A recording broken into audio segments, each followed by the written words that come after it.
the Syrian National Coalition have no legitimacy. This is a coalition that was formed by Western powers to serve their interests in the Levant and in the region, and empowering them by stealing the country's resources is contrary to law. It's contrary to international law. The only legal entity right now in Syria is the legitimate government. Now, so you cannot trade with armed groups. They do not represent the interests of the Syrian people. They are, most of them, we're talking about 29 different countries fighting in Syria.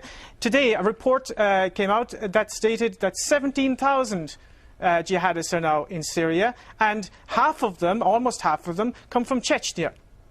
Now, these people have no right to those resources, and they are not legal entities, and therefore this is absurd. So who has what is completely irrelevant here. The point is, these are not legal entities, these are terrorist groups, and they are terrorist groups even according to US State Department reports.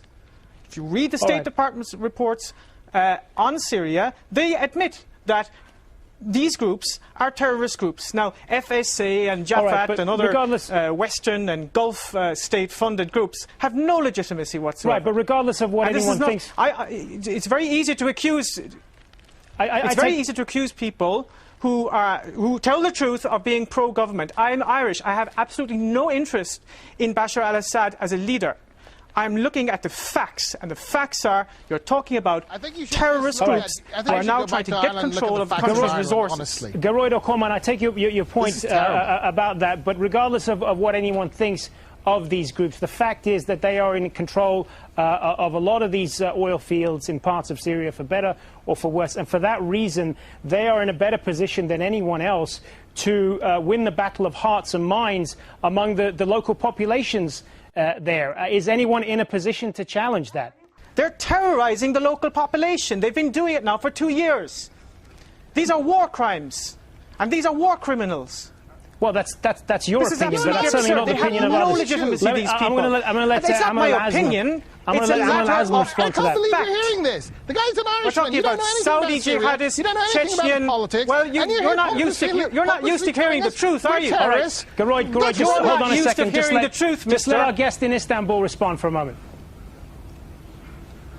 This is outrageous. You have this Irishman claiming to be, reading the fact. He knows nothing about nothing about the facts on the ground. Irrelevant here. You don't know anything. Let's talk because about if facts. You did, you wouldn't be saying what you're spouting is absolute rubbish. I'm sorry. You have no idea what you're talking about. And Look, calm down and let's talk about facts. No. Look, you are not Syrian. You have no idea. We are Syrians. You're not used to hearing facts, mister. You're not used to hearing facts. We are Syrians, and we are better placed to make decisions about where we wish to be. And we don't need an Irishman to tell us that. Just let Amr respond, and then I'll turn back to you, Gearóid. I've responded. I don't think I need to say much more than I've said. The man is completely off the scale here. He's ignorant. Basically, he is ignorant. Yes. Gearóid, go ahead. He's very ignorant. Thank you, Anas. That's it. Yeah, that's it. I don't have to say anymore.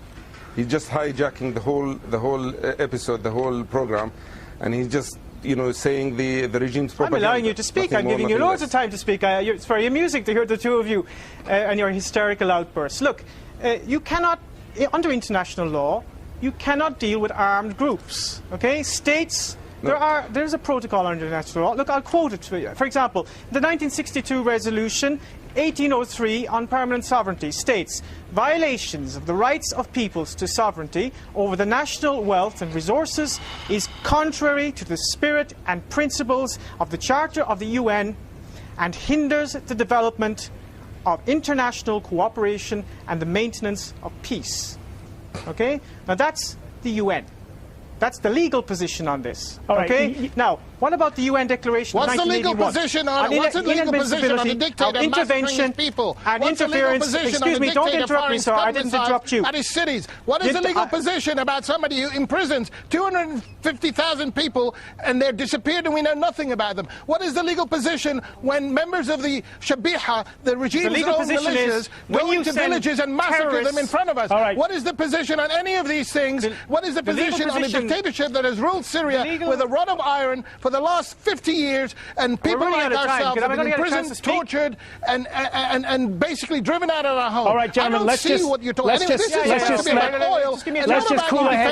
let cooler heads prevail. The two of you are obviously not going to agree on this. I want to move on to another. I want to move on to another issue, if I may. The legal position. Hold on a second, Gearóid. Let's just move on to something else for a moment now. If I want to turn back, respond in 2 seconds. All right, then briefly. No. The legal position is, if here today in Paris, if we had armed gangs going around with Kalashnikovs, trying to take over the city, I tell you what the legal position would be, and I tell you what the legal action of the French government would be. They would send in the Air Force. We would have the gendarmerie on the streets, and we would have the military on the streets, and they would arrest them, and they would kill them if necessary. That's all right. Because states have the right to defend themselves, and that is the legal position, okay? Now, you can talk about torture all you want. Look, well, first of all, that's not true.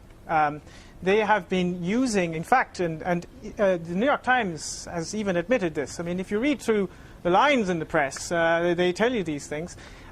They've been using food as a weapon in Aleppo, okay? These people use food as a weapon. They terrorize the local population. In fact, they even boast about it. You can go on YouTube. You can watch it. They love it. They put it on for their friends. They put it on for in order to entice more people to come and join them. Okay? I haven't seen one crime proved yet by one crime that has been proved.